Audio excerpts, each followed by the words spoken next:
গেছি। হ্যাঁ হ্যাঁ, নাম বলো। সবাই জানে আমি ভূত। আরে না না, তুমি যে এত বড় হয়ে গেছো, তুমি যে বুড়ো হয়ে গেছো, তোমার যে বয়স হচ্ছে সেটা তো সবাই বুঝতে পারছে না। ও তাই? কেমন আছেন আপনারা? কিছু বলছে না, বলবে কি করে, তোমার চেনেই না। তাহলে চেনানোর জন্য কি করতে হবে? কথা বলতে হবে, বন্ধুত্ব করতে হবে। সেটা কি এখনই হয়? বিশ্বাস করবে মানুষ? না বিশ্বাস করবে না।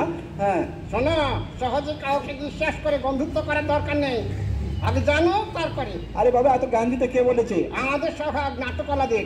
ও নাট্যকলাদের স্বভাব? ওই সচেতনতা। ও, তো নাটকের মধ্যেই তো মানুষ সচেতন হবে, লোকনাট্য শিক্ষা হয় বলে, তাই না? ও তাই জন্যই তো এটা বলি। আচ্ছা শোন শোন, ভূত, কে? হ্যাঁ, আজকে আমরা কোথায় এসেছি জানিস? হ্যাঁ, জ্ঞান মঞ্চে। কি করতে? জ্ঞান দিতে। জ্ঞান দিতে না, আজকে থিয়েটার ফেস্টিভ্যাল হচ্ছে কলকাতা রমরমা।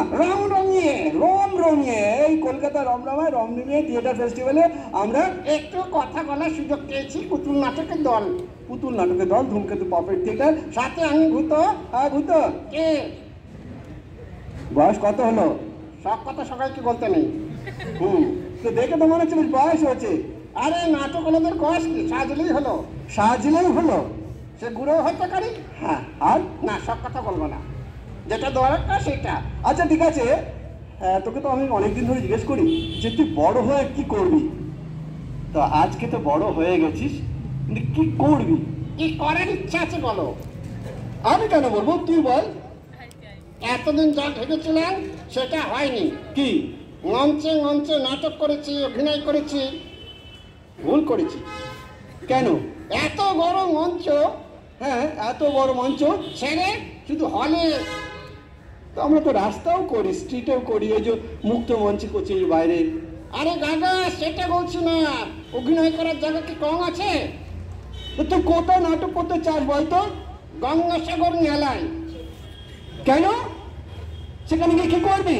সাধু বাবার অভিনয় করবো। সাধু বাবা? হ্যাঁ। তো সাধু বাবা হয়ে লাভটা কি? শোনো, গায়ে হাত দিয়ে প্রণাম করবে।